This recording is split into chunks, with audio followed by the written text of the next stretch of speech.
Hello বন্ধুরা, আজ আমি বানাবো কাঁচা কলা আর আলু, টমেটো আর কোয়াশ অনেক রকম সবজি দিয়ে একটা ঘেট। তো আমি এবার কাঁচা কলাটা কেটে নিয়েছি। দেখুন কিভাবে কাটছি আমি।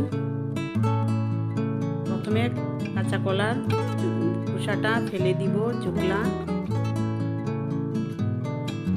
একটা বটি দাও দিয়ে আমি চুকলাটা ঝুলে নিলাম। এবার ফুল ফুল করে কেটে নিব। দেখুন এরকম করে কেটে নিলাম। এবার আমি আরেকটা কাঁচা কলা ছুলবো। দেখুন আরেকটা কেটে নিলাম এরকম করে। এরকম আমি সব কাঁচা কলা কেটে নিয়েছি। এবার কাঁচা কলার মধ্যে কষ বেরোনোর জন্য নুন আর হলুদ দিয়ে ভিজিয়ে রাখবো 10 মিনিট। তো 10 মিনিট পরে দেখুন আমার কাঁচা কলার কষটা বেরিয়ে গেছে। এবার লাগবে রান্না করতে 5 ফোড়ন, তেজপাতা, শুকনো লঙ্কা, এখানে আছে মিষ্টি কুমড়, আলু, টমেটো, কোয়াশ, কাঁচা লঙ্কা আর 2 টুকরা আদা। এভাবে আমি আদা দিয়ে দিব। কড়াই বসিয়ে তেল গরম হয়ে গেছে। তেলের মধ্যে দিয়ে দিলাম 5 ফোড়ন, সম্বার, শুকনো লঙ্কা, তেজপাতা। এবার আমি ফোড়নটা গরম হয়ে গেছে, লাল হয়ে গেছে। এবার আমি সব সবজিগুলি দিয়ে দিলাম, মিষ্টি কুমড়, আলু, কোয়াশ দিয়ে ভালো করে নাড়লাম। এবার দিয়ে দিতে হবে 1 চামচ হলুদ, 1 চামচ লঙ্কা পাউডার, জিরে পাউডার 1 চামচ আর ধনে পাউডার 1 চামচ। এবার স্বাদ মতো নুন দিয়ে দিলাম। এবার ভালো করে মিক্স করবো। এবার কাঁচা কলাটাও দিয়ে দিলাম। এবার সব সবজি একবারে ভালো করে মিশিয়ে নেব। ভালো করে মিশিয়ে নিলাম সবজি সব। এবার দিয়ে দিব আদা বাটা, তারপর দিয়ে দিব কাঁচা লঙ্কা, টমেটো। এবার ভালো করে মিশিয়ে নেব সব উপকরণ, মশলা, সবজি সব।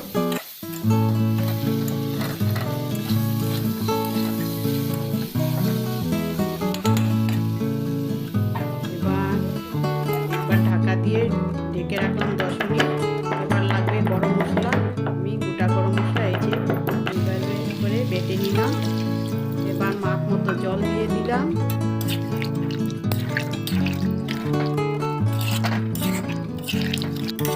এবার ভালো করে মিশিয়ে দিয়ে দিব গরম মশলা। এই গরম মশলা বাটা দিয়ে দিলাম। এবার দিয়ে দিব ধনে পাতা। ধনে পাতা দিয়ে ভালো করে নেড়ে এবার একটা ঢাকা দিয়ে ঢেকে দিলাম 5 মিনিটের জন্য। আমি এবার সাবু পাঁপড়টা ভেজে নিব।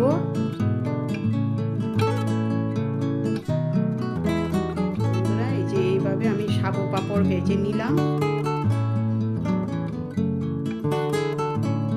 হয়ে গেছে সাবু পাঁপড়টা ভাজা।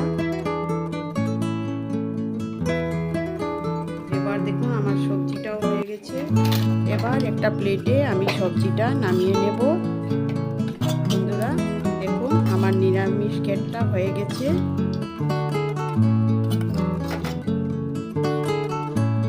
বন্ধুরা আপনারাও এইভাবে বানাবেন, খেয়ে দেখবেন কেমন হয়েছে আমার নিরামিষ ঘেটের ভিডিওটা।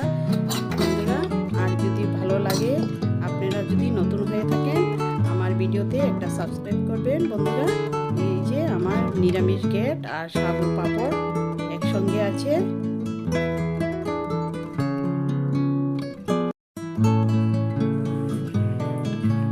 হ্যালো বন্ধুরা, তো এখন আমার রেসিপিটা কেমন লাগলো তোমরা সকলে আমার ভিডিওটার মধ্যে লাইক করবেন, শেয়ার করবেন, কমেন্ট করবেন। আর যদি ভালো লাগে একটা সাবস্ক্রাইব করে দিবেন। বন্ধুরা আবার মিলবো আমি নেক্সট ভিডিওতে। Tata, by.